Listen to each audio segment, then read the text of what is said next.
গৌরী সীতানাথ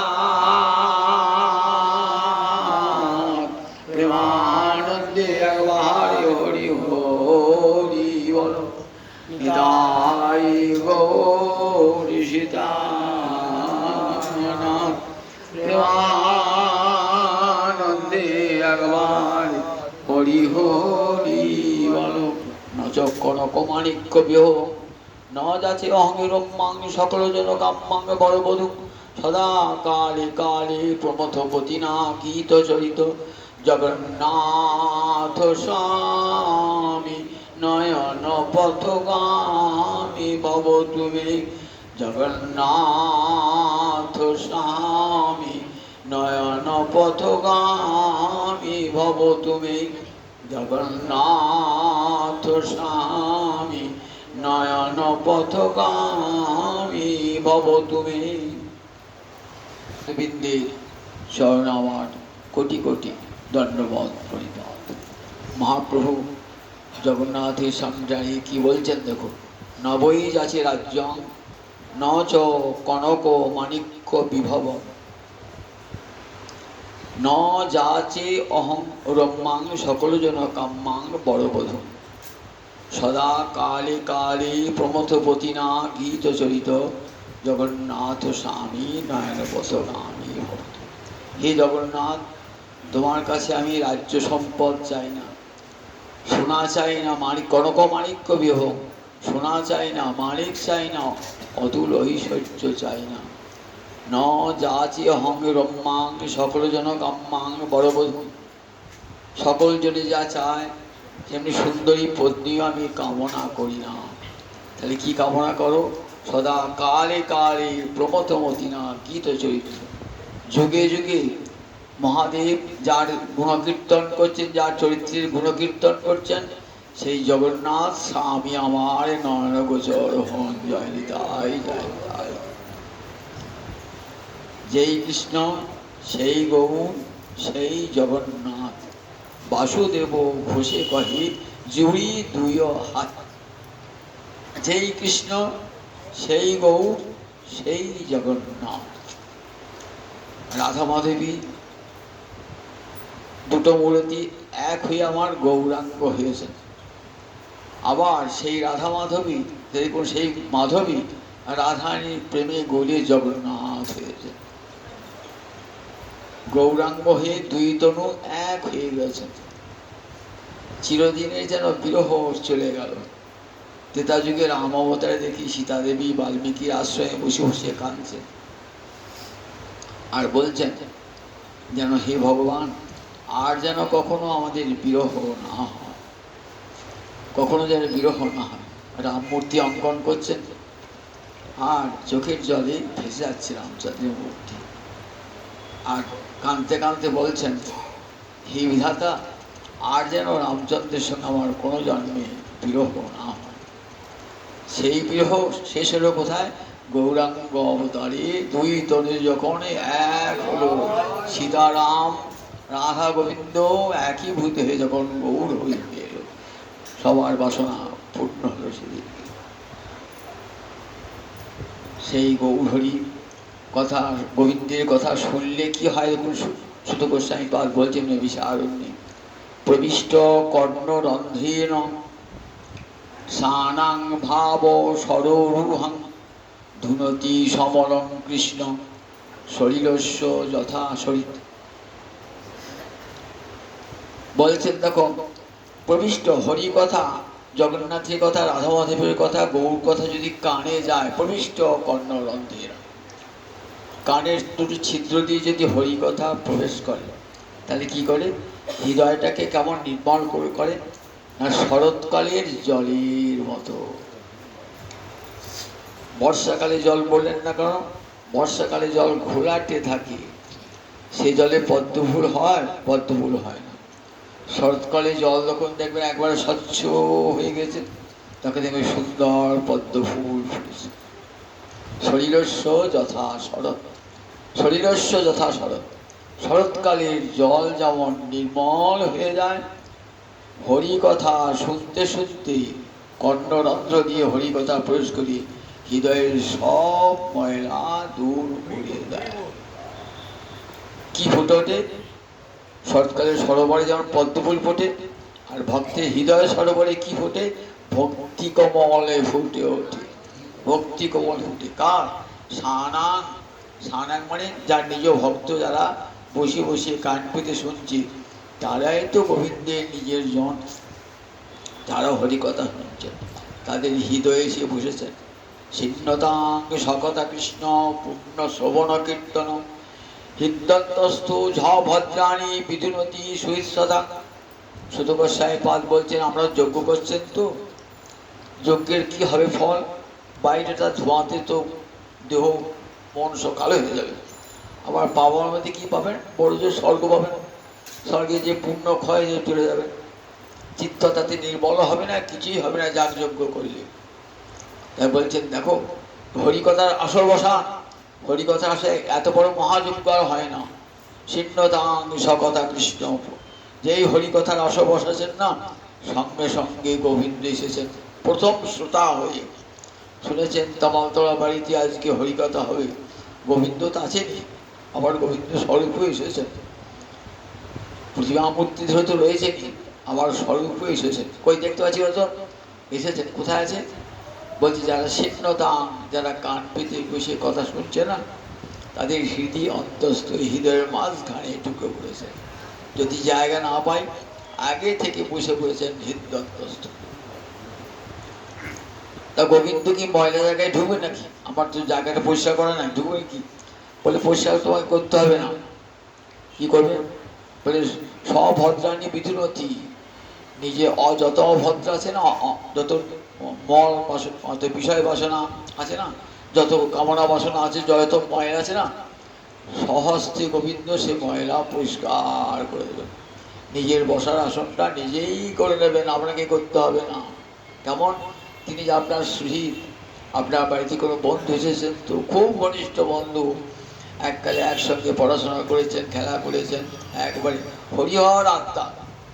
এবার তাকে বসবার জন্য আয় আয় বলে আপনি ঝাঁট দিচ্ছেন বারান্দা, সে বলে এ তোর বাড়িও যা, আমার বাড়িও যা, রাখ ঝাঁটাটা আমাকে দে। নিজেই ঝাঁটটা দিয়ে ঘর থেকে শতরঞ্জি বার করে নেন, নিজে খুশি করবে।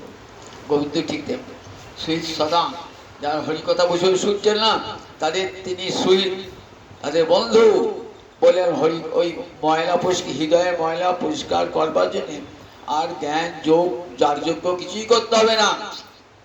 হরিকথার আসর বসলে আমি নিজে যাবো সেখানে, গিয়ে সেখানে হৃদয়ের সব ময়লা পরিষ্কার করে আমি নিজেই বসে পড়ব। গোবিন্দ নিজেই বসে পড়ব। তাই দেখুন, এত বড় যজ্ঞ দুনিয়ায় আছে, এত বড় যজ্ঞ দুনিয়ায় নয়, হরিকথার মতন যজ্ঞ, হরিকথায় মহাযজ্ঞ। মহাপ্রভু রয়েছেন কোথায়? পুরী ধামে, তার পরম কাঙ্ক্ষিত ধাম বৃন্দাবন। সেই বৃন্দাবন ছেড়ে পুরীতে রইলেন কেন? না, পুরীর যে জগন্নাথ, বলরাম, সুভদ্রা, এই যে জগন্নাথ মূর্তিটি না দেখবেন কেন এমন হয়েছে? না, রাধারানীর প্রেমে গোবিন্দ গলে এমন হয়েছে, হাত পা সব ঢুকে গেছে, চোখগুলি বড় বড় হয়ে গেছে, খর্বাকৃতি হয়ে গেছে। রাধারানীর প্রেমে এমন রূপটি ধারণ করেছে। দেবর্ষী নারদ বলছেন তোমাকে এই রূপে দেখতে চাই। বলেন কলিকালে মহাসাগরের তীরে আমি এই রূপেই আবির্ভূত হব। চারি মূর্তিতে কি কি? বলরাম, সুভদ্রা, জগন্নাথ আর সুদর্শন। সেই জগন্নাথের রথ কালকে তো এসে গেছে, রথ এসে গেছে গুন্ডিচা মন্দিরে। আজ সকালেই ঢুকে গেছে, কাল সন্ধ্যে ঢোকে নাই, আজ সকালেই জগন্নাথ মন্দিরে ঢুকেছে, গুন্ডিচা মন্দির ঢুকেছে। আর আমার মহাপ্রভু নয়ন জলে ভাষ্য, বহুদিন পর বধু আয়ে গে, দেখা না হইত পরাণ গেলে। নয়ন জলে ভাষা, যার প্রাণবধূকে যেন ফিরে পেয়েছেন রাধারানী, তার প্রাণনাথকে। বহুদিন পর বধু আয়ে গে, দেখা না হইত পরাণ গেলে। এতে কো সহিল অবলা বলে, ফাটিয়া যাইত পাষাণ হলে। যদি পাষাণ হতো না ফেটে যেত। আমি অবলা, তাই আমার আচ্ছা ঠিক আছে, সব সহ্য করেছি। দুঃখিনীর দিন দুঃখেতে গেল, মথুরা ফুলে ছিলে তো ভালো। আমি দুঃখিনী সারা দিবানিশি কেঁদেছি, দিবারাত্র নয়নজলে। দুঃখিনীর দিন দুঃখেতে গেল, মথুরা ফুলে ছিলে তো ভালো। আমার এসব দুঃখ কিছু না গণে, আমি তোমার কুশলে কুশল মানি। নিজের দুঃখকে রাধারানী বড় বলে ভাবছেন না, ভাবছেন গোবিন্দের যেন কোনো দুঃখ না হয়। এসব দুঃখ কিছু না গণি, তোমার কুশলে। তুমি যে বলে আমি সুখে আছি, তোমারই কুশলে কুশল মানি। দুনারে জলধারা রাধা ভাবে ভাবিত কাঞ্চন নয়ন জলে। সেই পুরীধামে এসেছেন তো। পুরীধামে তখনকে রাজা প্রতাপরুদ্র। প্রতাপরুদ্রকে ইনি ছিলেন ইন্দ্রদুম্ন রাজা, মালব দেশের রাজা। তিনি আজ হয়েছেন প্রতাপরুদ্র।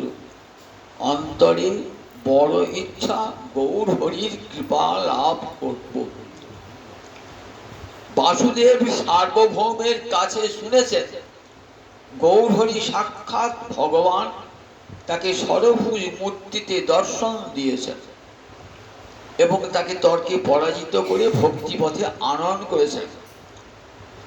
আমি জয়ছে বলছেন, আমি জয়ছে তর্কে দর, যেন জড়পিণ্ড, যেন লৌহপিণ্ড আমাকে দ্রবীভূত করেছে গৌরাঙ্গ হরি।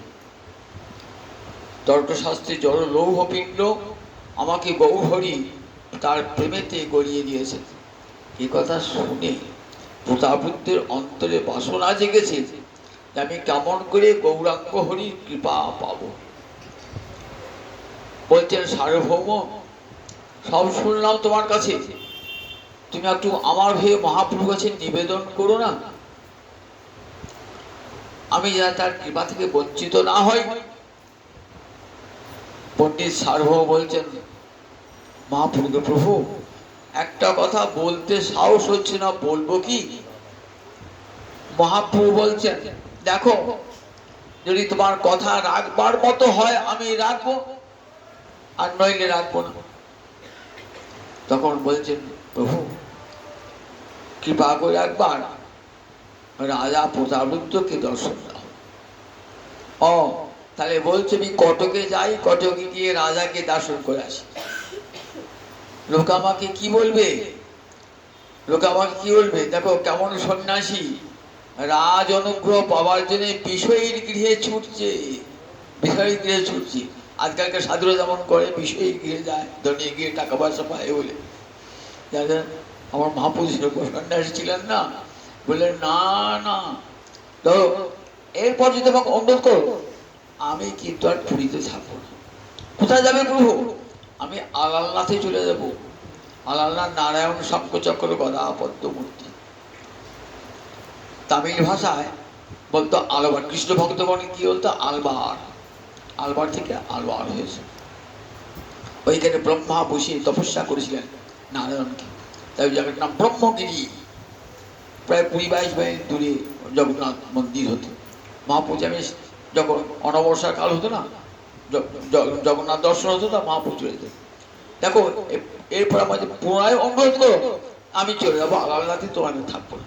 না না না প্রভু, না না প্রভু, তুমি এখানে থাকো প্রভু, বয়স সার্ব। দেখো আমি তো সন্ন্যাসী, দেখো আমার বিষয়ীর দর্শন আর শ্রীমুখ দর্শন এটা 20 ভক্ষণ সমান, 20 ভক্ষণ সমান। বিষ খেলে যেমন মৃত্যু হয়, ঠিক তেমনি সন্ন্যাসী যদি নারী সঙ্গ করে, নারী মুখ দর্শন করে এবং বিষয়ের সঙ্গ করে, তাহলে সেটি তার আত্মহত্যার তুল্য। আত্মহত্যার তুল্য। বিষ খেলে যেমন আত্মহত্যা করে, আত্মহত্যার তুল্য। যেমন কঠোর বৈরাগ্য বলুন দেখি আমার মহাপ্রভু, কঠোর বৈরাগ্য। কেমন কঠোর বৈরাগ্য নিয়েছে। রাধারানীর প্রেমে আমার গৌরহরি বৈরাগী হয়ে গেছে। বৈরাগী রাধার প্রেম কৃষ্ণকে বৈরাগী করে দিয়েছে। রাধারানীর প্রেমেতে। কেমন প্রেম বলুন দেখি? যে প্রেম আমার গোবিন্দ বৈরাগী সন্ন্যাসী হয়ে গেছেন, সংসার ছেড়ে দিয়ে হা কৃষ্ণ বলে কাঁদতে কাঁদতে চলে গেছেন পুরীধাম। আর সার্বভৌম ভয়ে কথা বলতে পারেন না। বললেন জানিয়েছি রাজাকে। রাজা বললেন আমি জানিয়েছি তোমার কথা, কিন্তু প্রভু বলছেন কি জানো, আমি এখান থেকে চলে যাব। যদি আমাকে পুনরায় অনুরোধ করো তাহলে আমি এখান থেকে চলে যাব। আমি আর ভয়ে কিছু বলতে পারি না। কিছুদিন বাদ কটক ছিল রাজধানী। কটক থেকে আবার একটা পত্র লিখেছে। বলো না সমস্ত ভক্তদের কাছে আমার একটু বলো না। বললেন দেখো অনুরোধ করেছি, কিন্তু মহাপ্রভু এতটুকু রাজি নন তোমার সঙ্গে সাক্ষাৎ করতে। মহাপ্রভু বলেছেন দেখো আমি যদিও জানি প্রতাপরুদ্র মহাকৃষ্ণ ভক্ত, তথাপি মলিন করল তার এক রাজা নাম। ওই রাজা নামটাই তাকে মলিন করেছে, রাজা নামটাই। আমি যদি রাজার সঙ্গে সাক্ষাৎ করি তাহলে কি বলবে? দেখো এই পণ্ডিত দামোদর সবসময় শাসন করে। দামোদর পণ্ডিত বয়সে অনেকটা বড় ছিলেন। মহাপ্রভুর কাছে থাকতে পরে মহাপ্রভু ওই বিষ্ণুপ্রিয়াকে এবং মাকে দেখবার জন্য দামোদর পণ্ডিতকে পাঠিয়েছিলেন। দামোদর পণ্ডিতের কড়া শাসনে রাখতেন মহাপ্রভুকে। একদিন একটা মহাপ্রভু একটা ফুটফুটে সুন্দর ছেলেকে খুব ভালোবাসতেন, প্রায় জগন্নাথ মন্দিরে আসতো। দামোদর লক্ষ্য করেছে ওই ফুটফুটে সুন্দর ছেলেটা একটা সুন্দরী বিধবার সন্তান। মহাপ্রভু দেখেন না। দামোদর বলছেন প্রভু তুমি ছেলেটিকে এত আদর করো না, এইবার লোকে কানাঘুষো সব বলা বলি কানাকানি হবে 5 জনে। তাই নাকি? তারপর দিকে আর মহাপ্রভু সেই ছেলেটিকে আর আদর করতেন, তার কাছে ডাকতে না। তাহলে দেখো দামোদরই কি বলবে আমাকে? দামোদর কত ভক্ত বস ভগবান। দামোদর প্রভু আমি কি তোমাকে শাসন করতে পারি? অনন্ত কোটি পৃথিবী তোমার শাসনে আছে, চন্দ্র আছে, সূর্য আছে, স্বয়ং আছে। প্রভু তুমি ঈশ্বর স্বতন্ত্র, আমি পরাধীন। প্রভু তুমি যা করাও তাই করি। আবার দ্বিতীয় পত্র লিখেছেন। আমাকে যদি মহাপ্রভু দর্শন না দেন আমি আত্মহত্যা করব। সব ভক্তদেরকে পত্র দেখালেন, সব ভক্তগণকে পত্রটা দেখালেন। নিতাই চাঁদকে আগে দেখালেন। নিতাই চাঁদ তো করুণার ঠাকুর, করুণা দিয়ে গড়া আমার নিতাই চাঁদের দেহটি, কৃষ্ণ করুণা দিয়ে গড়া। তাই এত করুণা অন্তরে সেই নিতাই চাঁদ, এই ঠাকুর কার?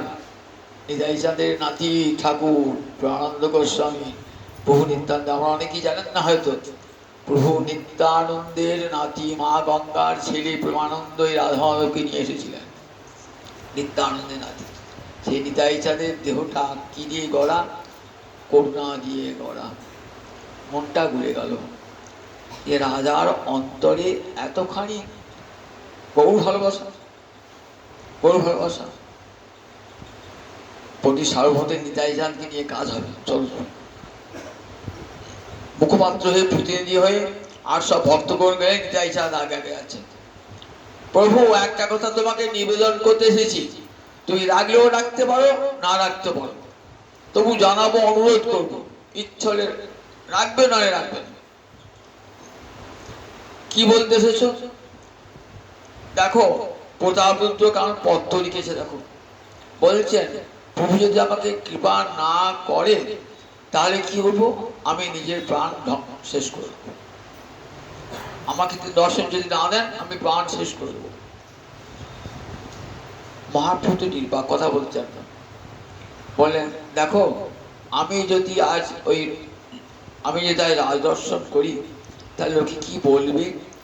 দেখো বিষয়ের অন্ন খাইলে মলিন হয় মন, মলিন চিত্তেতে না হয় শ্রীকৃষ্ণ স্মরণ। শাস্ত্রে বলে থাকে বিষয়ের অন্ন খেলে মন মলিন হয়ে যায়, বিষয়ের সঙ্গ করলে মন মলিন হয়ে যায়। সুতরাং বিষয়ের সঙ্গ করতে নিষেধ করেছে শাস্ত্র। তাহলে আমি জগৎকে কি শেখাবো? আমি নিজে বিষয়ের সঙ্গ করছি, বিষয়ের অন্ন খাচ্ছি, তাহলে লোকে কি শেখাবো? দেখো আমি কিন্তু তোমরা আমার জোর করো না, আমি কিন্তু রাজার সঙ্গে সাক্ষাৎ করতে পারবো না। বললেন প্রভু তোমাকে সাক্ষাৎ করবার জন্য বলছি না, আমি শুনিয়ে রাখছি রাজার অন্তরটা কেমন, প্রাণ পরিত্যাগ কর। দেখো অনুরাগী জনের এইরকম স্বভাব হয়। একটা উদাহরণ দিলেন, এই যজ্ঞপত্নীগণ যখন কৃষ্ণের কাছে আসছেন না, যজ্ঞপত্নী কৃষ্ণ গোচারণ করতে করতে কোথায় ছিল, অশোক কাননে এসেছেন। অশোক কাননে তো সেখানে কিছু ফল টল কিছুই না, অশোক কাননে ফল ধরে না। সখাদের বড় ক্ষুধা পেয়েছে, তখন শ্রীরাম সুদাম সখাগণ বলছে হে কৃষ্ণ হে বলরাম, আমাদের পেটে একটা ওষুধ ঢুকেছে, এই ওষুধটাকে হত্যা করতে পারবে? অনেক ওষুধ তো হত্যা করেছে, কি ওষুধ? ক্ষুধা ওষুধ, ক্ষুধা ওষুধ, ওষুধটাকে বধ করতে পারবে? গোবিন্দ চেয়ে দিয়েছে, কোথাও ফল টল তো কিছুই নাই। বলে তার নিকটে একটা যজ্ঞ হচ্ছে, সেই যজ্ঞে ব্রাহ্মণ পত্নীগণ, দেখো সেখানে যেখানে ব্রাহ্মণের রাজ্য যজ্ঞ করেছে, অন্নকূট হয়েছে, সেখানে গিয়ে বলবি বলরাম এবং কৃষ্ণ খুব ক্ষুধার্ত, দুটি অন্ন দাও। বেশ, চলে এলেন শ্রীরাম সুদাম, বন থেকে বেশি দূরে নয়, কাছে গিয়ে দেখছে বিরাট যজ্ঞ, আর আগুন জ্বলছে, ঘি ঢালছে, অন্নর পাহাড়। গয়লার ছেলে তো খুব ভয়ে ভয়ে দাঁড়িয়ে আছে অনেক দূরে। বলছেন হে ব্রাহ্মণগণ, শুনতে পাচ্ছ? আমাদের কথা শুনতে পাচ্ছ? কৃষ্ণ বলরাম এসেছে, খুব ক্ষুধার্ত, দুটি ক্ষুধার অন্ন দেবে? তোমরা তো অনেক অন্ন রন্ধন করেছো, আর এই অন্ন খেতে কারো বাধা নাই, কারণ এই যজ্ঞে তো পশু বলি হয় নাই, কারণ এই যজ্ঞের অন্ন খাওয়া যায়। আর তোমার যেমন তোমার গয়লা ছেলে যদি আগে দেবো, আগে ব্রাহ্মণ দিকে দেবো। দেখো অতিথিকে দান করবার সময় কেউ বিচার করে নাকি যে অতিথি ব্রাহ্মণ ব্রাহ্মণ না তুমি গয়লা না চন্ডাল না বাগদি না মুচি, বলে অতিথি না না যে আসে তাকে দেয়। তা আমরা অতিথি চাইছি, দেবে না? ব্রাহ্মণরা অত অহংকার, একেবারে এতটুকু সারা সবজি দিল না। সুখদেব বলছে দেখো গো, এরা পণ্ডিত মনে করে, আর কত বড় অপণ্ডিত একবার দেখো। যেদিকে কত পণ্ডিত বেদ পড়েছে, আর সেই বেদ গোবিন্দকে চিনতে পারল না। বেদ পড়ে ভগবানকে জানা যায় না যদি ভগবানের কৃপা না হয়। ফিরে খুব মনটা খারাপ, এমন জায়গায় পাঠালো, কোনো সাড়াই দিল না। তখন কৃষ্ণ আবার বলছেন এবার যা, আর যাবো না, আর যাবো না। যা না, ওদিকে ওই ব্রাহ্মণের কাছে যাবো না। ওই ব্রাহ্মণদের পন্ডিতাদেরকে যজ্ঞশালা থেকে দূরে ওরা বসে বসে ইষ্টগোষ্ঠী করছে। ইষ্টগোষ্ঠী মানে 5 জন ভক্ত যদি এক জায়গায় হয় না, তাতে বিষয়ের কথা বলবে না, তারা রাজনীতির কথা বলবে না, সংসারের কথা বলবে না, 5 জায়গা হয়েছে কিছু কথা বলবে। তাই যে বলতে পারে তাকে বসিয়ে দিয়ে আসলে সবাই শুনবে, ইষ্টগোষ্ঠী করছে। দেখবি ওরা নয়ন জলে ভাসছে, ওদিকে জিজ্ঞাসা করবি, বলবি যে রামকৃষ্ণ রাম এবং কৃষ্ণ ক্ষুধার্ত। এবার গিয়েছে হে ব্রাহ্মণ পত্নীগণ, বলরাম এবং কৃষ্ণ ক্ষুধার্ত, যদি ক্ষুধার অন্ন দেবে। যেই শুনেছেন না কৃষ্ণ বলরাম ক্ষুধার্ত এবং কাছে এসেছেন, তখন চতুর্বিধং বহুগুণম অন্নমাদায়, 4 প্রকার অন্ন, বহু গুণযুক্ত অন্ন, দামি দামি খাবার খাদ্য প্রস্তুত করে আসছেন। কোথায়? যেখানে অশোক কাননে গোবিন্দ আছে। সবাই ছুটে আসে, সবাই বাধা দিচ্ছে, তার স্বামীরা যজ্ঞক্ষেত্রে ছুটে এসছে। তোমরা যাবে এখান থেকে, কোথায় যাবে? পড়ে যাবে এখান থেকে, যাও। আমরা বলছি আমরা যাবোই, তবে গেলে পরে কিন্তু আর সংসার আসতে পারবে না। তা বলছি সংসার দরকার না আমাদের, আমরা তো পরমপতিকে পেয়ে গেছি, সুতরাং তোমার দরকার নেই বলে ছুটছি। একজন ব্রাহ্মণী আসতে পারেন নাই, তিনি কি করলেন? সেইখানেই প্রাণ পরিত্যাগ করলেন কৃষ্ণ কৃষ্ণ বলতে বলতে। তাই উদাহরণটা দিচ্ছেন নিতাই চান যে দেখো তুমি যেতে পারো না বলতে পারো, তোমাকে যদি জানিয়ে রাখছি যে কৃষ্ণ অনুরাগে কেমন হয় যেন, প্রাণ পরিত্যাগ করছে। রুক্মিণী কি বলেছিলেন? যদি কৃষ্ণ দর্শন না পাই, জীবনে কৃষ্ণকে না পাই, তাহলে 100বার জন্মাবো আমি, আর কৃষ্ণকে প্রতিরূপে কামনা করি অগ্নিতে আত্মবিসর্জন দেব। যতদিন না পাচ্ছি কোটি কোটি জন্ম ব্রত করবো, ব্রত করে প্রাণ শুকনো করে দেবো। তো অনুরাগী জন্য এই স্বভাব হয়। তাই তোমাকে শুনিয়ে রাখলাম। তোমাকে নিতাইচার্য বলছেন না তুমি যেতে হবে, তোমাকে শুনিয়ে রাখলাম রাজা এইরকম আকুল হয়েছে তোমাকে দেখবার জন্যে। রাজা যতখানি ভক্তি আমাদের ততখানি নাই। মহাপ্রভু মনটাকে দ্রবীভূত করবার জন্য, গড়াবার জন্য এসব কথা বলছে নিতাই চাঁদ। করুণার ঠাকুর তো নিতাইয়ের মনটা আগেই বলে গেছে। বলছেন প্রভু তোমাকে যেতে হবে না, তুমি এক কাজ করো, তোমার একটা বহির্বাস দেবে, একটা বহির্বাস দেবে, সেটি পাঠিয়ে দেবো রাজার কাছে, সেটাই জানবে গৌরহরির প্রতিনিধি। বলে তোমার যা ভালো বুঝবে তাই করো। মহাপ্রভু যেন মৌনম সম্মতি লোক শোনো সম্মতি দেন। ও বহির্বাসটি নিয়ে গোবিন্দের কাছে একটা বহির্বাস চেয়ে নিলেন। সেই বহির্বাসটা পাঠিয়ে দিলেন কটকে রাজার কাছে। রাজা সেটিকে সিংহাসনে রেখেছেন, একবার সাক্ষাৎ গৌরহরি মনে করে সেই বহির্বাসটিকে পুজো অর্চনা সব করে। খুব আনন্দ, গৌরহরি পেলাম না, তার অঙ্গের বহির্বাস তো পেয়েছি, এই আনন্দ আছে। সেই বহির্বাসটিকে নিয়ে সেবা করে। ইতিমধ্যে রাম রায় যার সঙ্গে দেখা হয়েছে কোথায় বলুন দেখি, গোদাবরী নদীর তীরে দক্ষিণে রাম রায় মহাপুরুষ সঙ্গে 10 দিন সাক্ষাৎকার করেছিলেন। চৈতন্য চরিতামৃতে মধ্যলীলা 8ম পরিচ্ছেদ বলবেন, সেখানে রায় রামানন্দ সংবাদ আছে। সেই রায় রামানন্দের সঙ্গে 10 দিন ধরে সাধ্য সাধন দত্ত। শেষকালে রায় রামানন্দ ধরে ফেললেন, কে গৌরহরি তুমি? প্রথমে ভাবলাম তোমাকে, পহিলে দেখিল তোমায় পহি শ্যাম গোপরূপ, পহি দেখিল তোমার সন্ন্যাসী স্বরূপ, এবে মুই দেখি তোমার শ্যাম গোপরূপ। তোমার সম্মুখে দেখি কাঞ্চন পঞ্চালিকা, তার গহুর কান্তে তোমার সর্বরঙ্গ ঢাকা। প্রথমে ভাবলাম তুই একজন ব্রাহ্মণ সন্ন্যাসী, পরে দেখলাম না তুমি সাক্ষাৎ শ্যাম সুন্দর। আবার তোমার সামনে এসে একটা সোনার পুতুল দাঁড়ালো, তার নিজের অঙ্গ দিয়ে তোমার কালো অঙ্গ ঢেকে দিল। রামরায় দেখলেন কেমন করে রাধা গোবিন্দ গৌর হয়ে গেলেন। রাধানি তার অঙ্গ কান্তি দিয়ে শ্যাম সুন্দরকে কেমন করে ঢেকে দিলেন, কালো কৃষ্ণ গৌর হয়ে গেলেন। সেই রামরায় ওই দর্শন করার পর আর তার বিষয়ে মন্ত্রী ছিলেন, রাজ্যপাল ছিলেন, রাজবাহিনীর রাজ্যপাল, কত বড় পোস্ট বলুন দেখি। আর রাজকার্যে মন হল না, কত অতি বড় বিষয়ই রায় রামানন্দ। তখন বললেন, রাজা আমি আর রাজকার্য করতে পারছি না, আমি আর রাজকার্য করতে পারছি না, আমাকে ছুটি দেন। রাজা বললেন, ঠিক আছে তোমার ছুটি, তুমি যা বেতন পাও সেই বেতনটা পাবে, তুমি চলে যাও মহাপ্রভুর কাছে। কিন্তু তোমার কাছে অনুরোধ থাকলো, তুমি যেন প্রভুকে বলবে যা এই অভাগা রাজাকে একটু কৃপা করে। বলে ঠিক আছে। রামরায় চলে এসেছেন, এসেই কোথায় গিয়েছেন, এসেই গৌরহরি চরণ দর্শন করতে গেছেন। বলছে রামরায় জগন্নাথ প্রভু, জগন্নাথ ধামেশ্বরকে দর্শন করেছো? তা বলি না না প্রভু তোমার কাছে এলাম। এ কি করলে? ধামে গিয়ে প্রথমে ধামেশ্বরকে দর্শন করতে হয়, কাঠ এসে কি করতে হয়, প্রতি আমার ধামেশ্বর মহাপ্রভুকে দর্শন করতে হয়। নবদ্বীপ গেলে কি করতে, আগে ধামেশ্বরকে দর্শন করতে হয়। ধামেশ্বর জগন্নাথ, পুরী গেলে জগন্নাথকে দর্শন করতে হয়। রায় কহে, বলছে দেখো, বলে দেখো চরণ রথ হৃদয় সারথি, হৃদয়টা রথ আর চরণ সারথি, যথা লুয়ে যায় তথা যায় জীবরথী।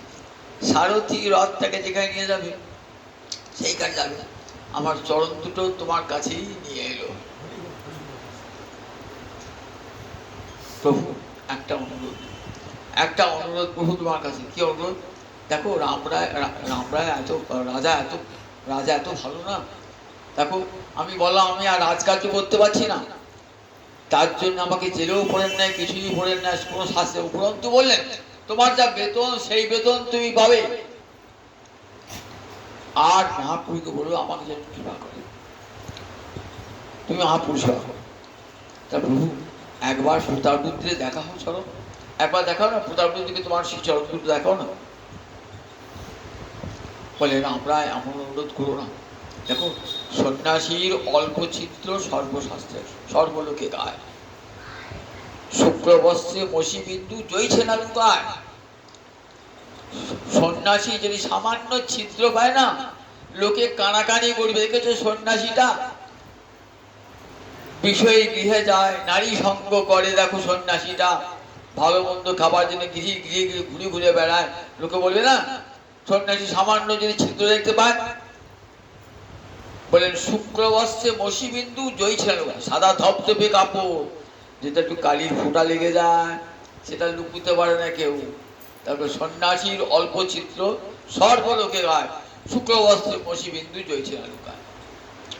দেখো এক এক কলসি দুধে যদি কেউ এক বিন্দু সুরা অর্থাৎ মধ্য ফেলে দেয়, তাহলে সেই দুধটার কোনো কাজে লাগে?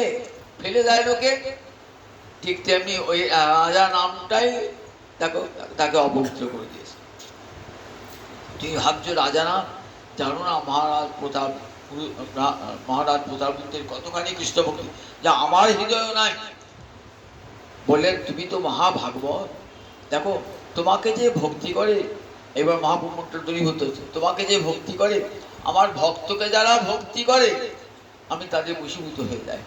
আমার যারা ভক্ত তারা আমার ভক্ত নয়, আমার ভক্তের যারা ভক্ত তারা আমার ভক্ততম। মদ ভক্তানাং ভক্তা ভক্ততমা মতা। আমার যারা ভক্ত তারা ভক্ত বটে, কিন্তু আমার ভক্তের যারা ভক্ত তারা ভক্ততমা। আরাধনানাং সর্বেষাং বিষ্ণুর আরাধনং পরং তস্মাৎ পরতরং দেবী তদীয়ানাং সমর্চনম। মহাদেব বলছেন দেবী দুর্গাকে, জগতের যত আরাধনা আছে, যত দেবদেবীর আরাধনা করো না কেন, কৃষ্ণ আরাধনার উপর আর কিছুই নাই। আরাধনানাং সর্বেষাং বিষ্ণুর আরাধনং পরম। সমস্ত শাস্ত্র বেদ উচ্চকণ্ঠে বলেছেন বিষ্ণু পরম, বিষ্ণুর উপরে আর কোন তত্ত্ব হয় না, হয় না, হয় না। তাই গোবিন্দের উপরে আর কোন তত্ত্বই নাই, তার চেয়ে বড় তত্ত্ব নাই। বলে আছে, কি তত্ত্ব আছে? বলেন দেখো আরাধনা নাম সর্বেশাং বিষ্ণুর আরাধনা তস্মাৎ পরতরমে দেবী তদীয়ানাং। কৃষ্ণ ভক্তের আরাধনা তার চেয়ে বড়। কৃষ্ণ আরাধনা আছে, কৃষ্ণ ভক্তের আরাধনা আরো বড়। তাই তোমার যারা তোমাকে যারা ভক্তি করে না, সত্যি তারা ভক্ততম। বলেন প্রভু তাকে দেখা দাও না দাও, তার ছেলেকে যদি আনি। বলে হ্যাঁ, তার ছেলেকে নিয়ে এসো। ছেলে তো আর রাজা না, ছেলেকে নিয়ে এসো। রাম রায় কিশোর বয়স ছেলে, শ্যামল বরণ, টানা টানা চোখ, ভীত বসন পরিয়ে যাদের দেখে কৃষ্ণ মাথায় ময়ূরী পাখা দিয়ে, ঠিক যেন একেবারে দেখলে কৃষ্ণ স্মৃতি উদ্দীপন হবে। নিয়ে এসছেন কাছে, সাজিয়ে গুজিয়ে নিয়েছেন রামরাজ। রামরাজ ছিলেন নট নাট্যকার, সব নাটকও লিখেছেন, নাটকের অভিনেতা অভিনেত্রীগণকে শিক্ষা দিতেন রামরাজ, সব জানতেন। সুন্দর করে কৃষ্ণ বিশেষ সাজিয়ে এনেছেন রামরাজ। যেই দেখেছেন ছেলেটিকে না একেবারে সুন্দর কৃষ্ণ, সঙ্গে সঙ্গে মহাপ্রভু আনন্দ দিয়ে এই তো কৃষ্ণ দর্শন হলো, জড়িয়ে ধরেছেন। জড়িয়ে ধরে রাজার ছেলে মহাপ্রভু আলিঙ্গন পেয়ে নৃত্য করতে আরম্ভ করেছে। বলছে তুমি প্রতিদিন আসবে আমার কাছে। রাজার ছেলেকে বলছেন তুমি প্রতিদিন আমার কাছে আসবে। রাজার ছেলে অনুগ্রহ পেয়ে গেলেন, ফিরে যখন গেলেন না, পুত্রকে আলিঙ্গন করে রাজা সুখ পেলেন, আমার গৌরহরির কৃপা লাভ হয়েছে। কিন্তু সাক্ষাৎ কৃপা লাভটা পাওয়ার জন্য ধীরে ধীরে কেমন কৃপা দেখুন, কেমন কৃপাটা করবেন কায়দা করে, কেমন করে। বিষয় হলো মন কৃষ্ণচরণে অনুরক্ত।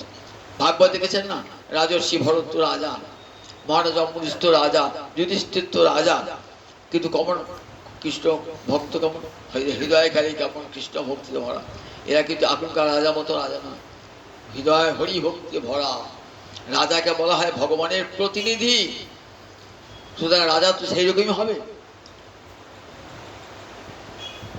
বাসুদেব সার্বভৌম বলছেন কোনো চিন্তা করো না, ঠিক সময়ে গৌরহরির কৃপা লাভ করবে। রথের দিনে কাল রথ শুনেছি, রথ আস্তে আস্তে কোথায় দাঁড়িয়ে গেছে, রথ বলগণ্ডি স্থানে রথ দাঁড়িয়েছে। বলগণ্ডি অর্থাৎ গুন্ডিচা মন্দির যাবার আগে একটা বন আছে, তার নাম বলগণ্ডি স্থান। সেখানে জগন্নাথের ভোগ হয়, সেখানে মাসির বাড়ি বলে, সেখানে পোড়া পিঠে খাবে জগন্নাথ, তবে আবার চলবে। তখন সবাই ভক্তরা বিশ্রাম নিচ্ছেন, সবাই একটি গাছতলায় শুয়ে আছেন। মহাপ্রভুটি গাছতলায় শুয়ে আছেন আর চরণ দুটি নড়ছে। বাসুদেব সার্বভৌম বলছেন, প্রতাপরুদ্র, এই রাজবেশে গেলে কৃপা হবে না, তাহলে কি করে যেতে হবে?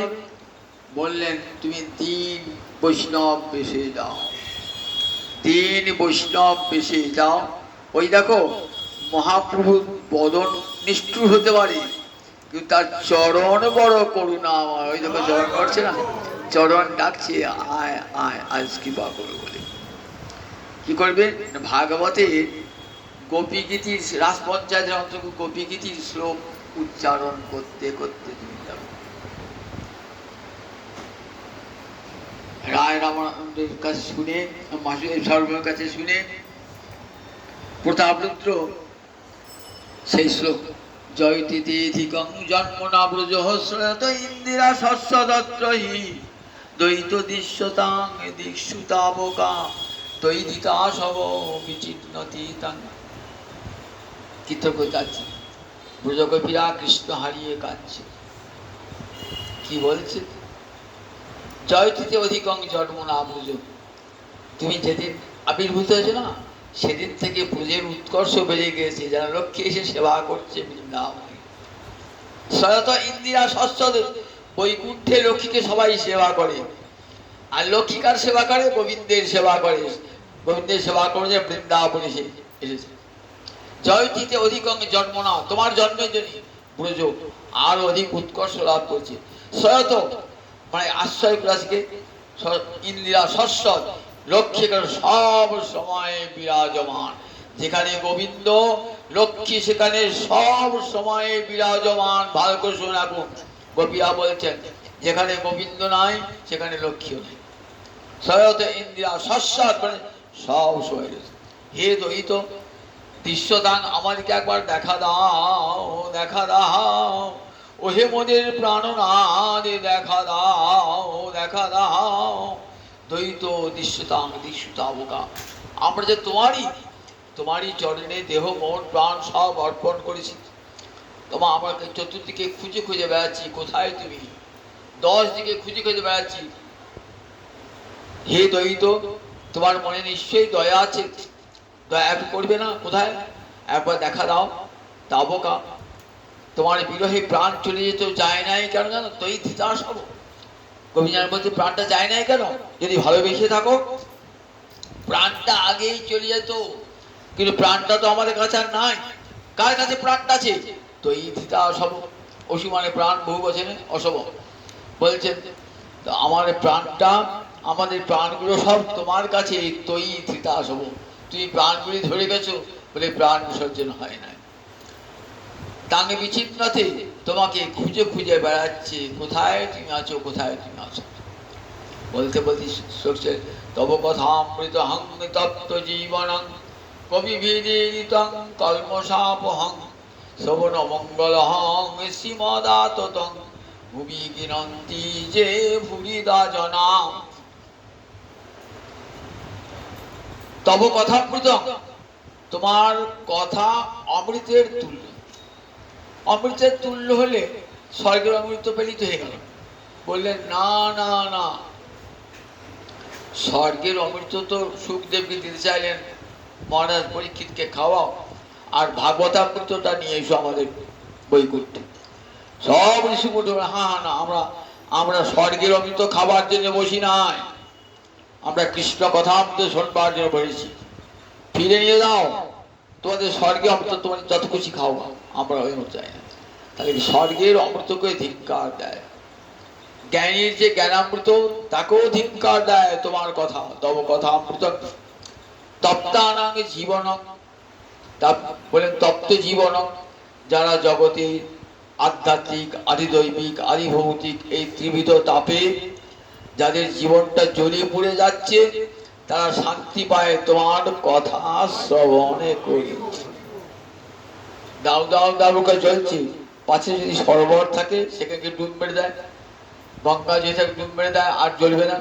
বলে তোমার কথা সাগরে ডুব দিয়ে দেয় কারা? যারা সংসার জ্বালায় জ্বলে পুড়ে মরছে। এখান থেকে মুক্তি পাওয়ার একটাই উপায়, কৃষ্ণ কথা সাগরের ডুব দিয়ে দাও। তব কথা অমৃতং তপ্ত জীবন কবি বিদিতং কল্পসাপহং। ব্রহ্মাদি দেবগণ ঋষিগণ সব বেদে, রামায়ণে, মহাভারতে, পুরাণে সর্বত্র তোমার প্রশংসা। সর্বত্র যে শাস্ত্রের গোবিন্দ গুণ বর্ণিত হয় নাই সে শাস্ত্র শাস্ত্রই নয়। যে শাস্ত্রে গোবিন্দের গুণ বর্ণিত হয় নাই সে শাস্ত্র শাস্ত্রই নয়। বলেন দা কবি কল্পসাপহং। সমস্ত কল্মষ এক জন্মের নয়, কোটি কোটি জন্মের পাপ ধ্বংস হয়ে যায় তোমার কথা কানে প্রবেশ করলে। কল্পসাপহং কোটি কোটি, আর কিছু কোনো প্রায়শ্চিত্ত করতে হয় না। ভাগবতে ষষ্ঠ স্কন্ধে দেখিয়েছেন সুখদেব, হরিকথা শ্রবণে, হরিকথা কৃষ্ণ নাম উচ্চারণে অজামিল বৈকুণ্ঠে চলে গেল নিজ পুত্রের নাম রেখে। কৃষ্ণ নাম, নারায়ণ নাম এমন। তব কথা অমৃতং তপ্ত জীবনং কবি বিদিতং কল্পসাপহং। শ্রবণ মঙ্গলং, শুনলেই মঙ্গল হয়ে যায়। কি করে মঙ্গল হয় শুনলে? অন্য শাস্ত্র শুনলে তো মঙ্গল হয় না। হরিকথা শুনলে কি হয়? স্বরূপ জেগে ওঠে। আমি নিত্যকালীর কৃষ্ণ দাস, কৃষ্ণ সেবা আমার জীবনের একমাত্র কর্ম। এটা যতক্ষণ পর্যন্ত হৃদয়ে না জাগছে ততক্ষণ জীবের মঙ্গল হবে না। ততক্ষণ আমি কৃষ্ণ দাস এই অনুভূতি যতক্ষণ না আসছে তখন কি হয়? জীবের মঙ্গল লাভ, কল্যাণ হয়ে যায়। আমি কৃষ্ণ দাস, আমি সংসার করতে আসি নাই, আমি এসেছি গোবিন্দ সেবা করতে। সংসারের মধ্যে গোবিন্দ যখন দিয়েছেন সংসারে থাকবো, কিন্তু মন সবসময় যেন তোমার শ্রীচরণের কোমলে থাকে। শ্রবণ মঙ্গলং শুনলে এই মঙ্গলটা হয়ে যায়। শুনতে শুনতে শুনতে শুনতে স্বরূপ জেগে ওঠে জীবে, জীবের স্বরূপ।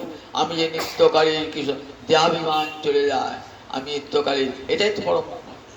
শ্রবণ মঙ্গলং শ্রীমন, তোমার কথার মধ্যে শ্রী আছে, শ্রীযুক্ত মতুপুত্র করে শ্রীমান, শ্রীমান লক্ষ্মী।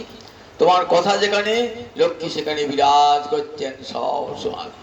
যেখানে কৃষ্ণ কথা, যেখানে সংসারের কথা, বিষয়ী কথা, রাজনীতির কথা, সেখানে লক্ষ্মী বলে দূর, এখানে তো কৃষ্ণ কথা নেই, পালিয়ে যায় সেখান থেকে। সেখান থেকে পালিয়ে যায়। যেখানে বিরত হরি কথা হচ্ছে, কৃষ্ণ কথা হচ্ছে, গীতা পাঠ হচ্ছে, ভাগবত পাঠ হচ্ছে, লক্ষ্মী সবসময় আমার পতির কথা কান পেতে বসে বসে শোনেন।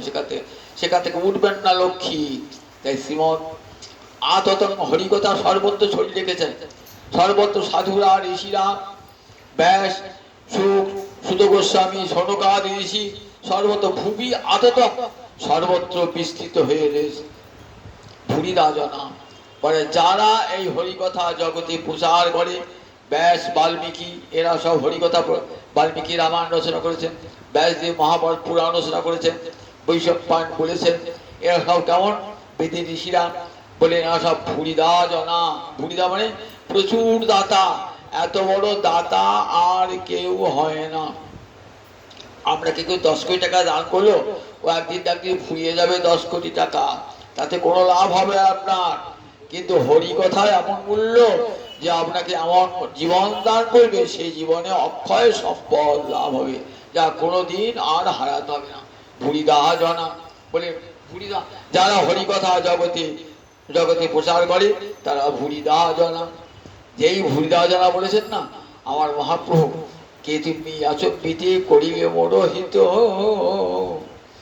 আমার কে আমার এত বড় বাহিত করলে, এত মঙ্গল করলে, আছো পিতে পিয়া আমার কৃষ্ণ কথা অমৃত, আমার ভাগবত কথা তো শোনালে কে তুমি? বলে মহাপ্রভু জেগে উঠেছেন, জেগে উঠে জড়িয়ে দিয়েছেন। দেখো তুমি মরে দিলে আজ অমূল্য রতন, মোর কিছু দিত নাহি দিনু আলিঙ্গন। তুমি আমাকে অমূল্য রতন দান করেছো, কিন্তু বিনিময়ে তো আমি কিছু দিতে পারবো না। এই বলে রাজাকে জড়িয়ে আলিঙ্গন করলেন, রাজাকে নিজের রূপ দর্শন করালেন, বললেন কাউকে বলবে না এই রূপ আমি তোমাকে দেখালাম। রাজা কৃপা লাভ করলেন। আজকে প্রতাপরুদ্র রাজা সারাটা জীবন নিজেকে গৌর হরির সেবায় নিযুক্ত করেছেন। প্রতাপরুদ্র বলছেন আমার রাজ্য প্রভু সব তোমার, তুমি আমার ঘর নেবে কি? যেখানে খুশি থাকো প্রভু, এই আমার আজ সম্পদ সব তোমার চরণে নিবেদন করে। প্রতাপরুদ্র গৌরহরি ছাড়া আর কিছুই জানতেন না। গৌরহরি যখন অপ্রকট হলেন, প্রতাপরুদ্র সব রাজ ঐশ্বর্য ছেড়ে দেবেন, তখন তাকে আনন্দায়ন করবার জন্যে কবি কর্ণপুর চৈতন্য চন্দ্রোদয় নাটক রচনা করলেন, এবং সেই নাটক ওই জগন্নাথ মন্দিরে অভিনীত হয়েছিল। রাজা সেই নাটক দেখছেন আর নয় জলে ভাসছে। এমনি করে প্রতাপরুদ্রকে কৃপা করলেন, আমার মহাপ্রভু জগৎকে দেখালেন যে দেখো, আমার কৃপা থেকে কেউ বঞ্চিত হবে না। আমার মহাপ্রভু এমন করুণার ঠাকুর না। নিতাই চাঁদ বললেন, প্রভু জগতে ব্রাহ্মণ চণ্ডাল শূদ্র সব যেন ধনী মানি কুলিন দরিদ্র পাপী পুণ্যবান সব যেন তোমার কৃষ্ণ কথা তোমার নাম শুনে নৃত্য করে, আর সবাই যেন তোমার এই কৃপার অংশীদার হয়, তোমার কৃপা পায়। সেই নিতাই চাঁদের কথা অক্ষর অক্ষর লিখেছে আমার মহাপ্রভু। অদ্বৈত প্রভু বলেছিলেন, প্রভু একটা বর দিও, স্ত্রী সূত্র সব যেন তোমার কৃপা থেকে কেউ যেন বঞ্চিত না হয়। সকলে যেন চণ্ডাল নাচুক তোমার নাম গুণ গাইয়া, চণ্ডাল যেন নৃত্য করে তোমার নাম গুণ করে। কৃষ্ণ এই তোমার করুণায় যেন কোনো ভেদ না থাকে, ব্রাহ্মণ চণ্ডাল ধনী নির্ধন কোনো ভেদ না থাকে, সবাই আপামর জীব যেন তোমার করুণা লাভ করে জীবন ধন্য করতে পারে। জয় নিতাই, জয় নিতাই, জয় নিতাই। আজকে